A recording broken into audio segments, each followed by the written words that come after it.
So, ladies and gentlemen, a very interesting topic, a difficult topic to discuss.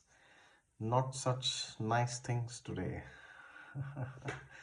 This topic is Curse of Venus. I had made 2-3 videos in the past 4-5 years regarding how to identify if a planet is under curse. Okay, so the same rules will apply to Venus also, but because Venus in general represents like or capacity to love and experience love and give love and reciprocation of love, basically it's not the purest form of love. It's more of love which is based out of attraction. Okay, so therefore Venus becomes a very important planet to study, especially Mercury and Venus. If they are under curse, then life can be daunting sometimes.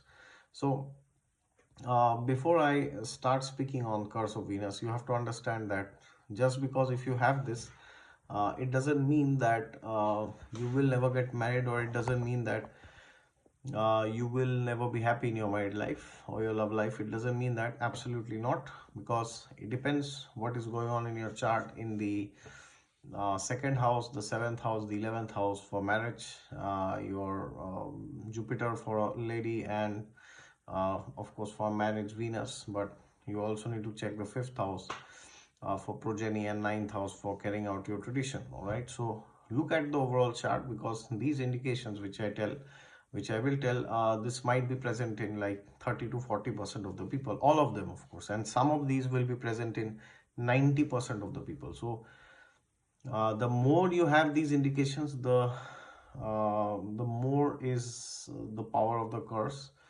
and the lesser you have these, the better it is. Okay, so what is the first indication of a cursed Venus?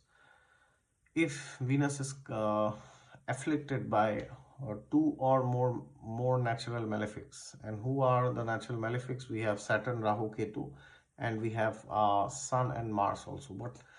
But primarily, if Saturn, Rahu, Ketu are involved, then the curse is much more severe. And among them, Saturn is the most malefic. So his influence on Venus is the most dreaded. So either influence means either conjunct Venus, like Saturn, Rahu, Ketu, Sun, Mars are conjunct Venus, or they are aspecting Venus. Okay, one of the two basically. Now the other indication for curse of Venus is if your Venus is combusted by the Sun. And combustion can happen if Sun and Venus are not even in the same sign. Even then combustion can happen, right? We all know what is combustion. When a planet is in very close proximity to the Sun, like around 8 to 9 degrees of the Sun, either ahead or behind, uh, that also is one of the indications of curse of Venus. And the other indication is if a retrograde planet is involved with Venus, then also it can show curses, right? Retrograde in the sense, if like Saturn is aspecting Venus, then Saturn is retrograde, then also this can be an indication of curse. And if natural benefics like Moon, Mercury and Venus are involved, like Moon will not be retrograde, but Jupiter, Mercury can be retrograde, so then the curse is less. But if natural malefics are retrograde and they are involved with Venus, then it's really very severe.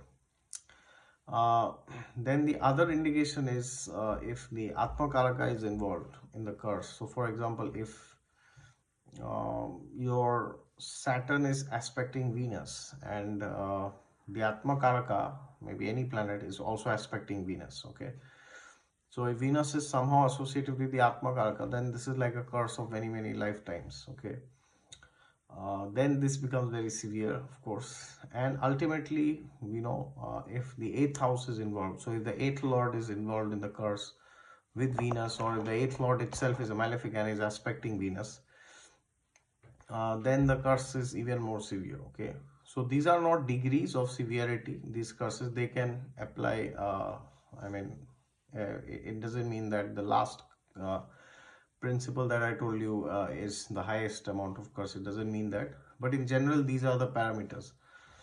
And the planets which give the curse, the natural significations of that planet, the suffering will be related to that, right?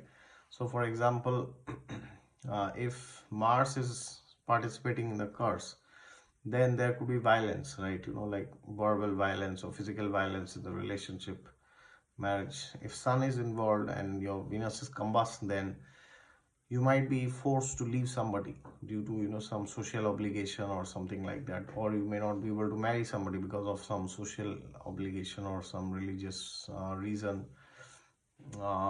Yeah.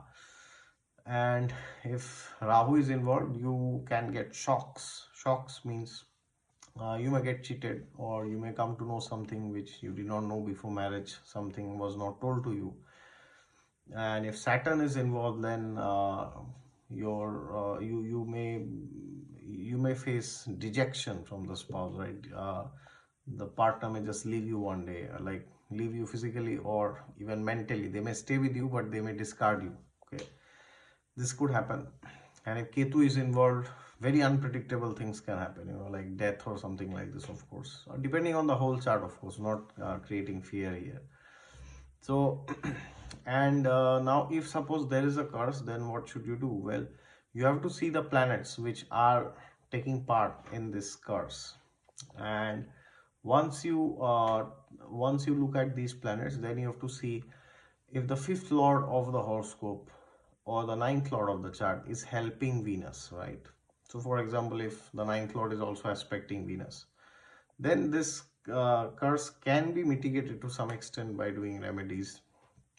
Ninth lord will show some religious remedies, and fifth lord will show some also religious remedies, but like through self transformation and all this, right?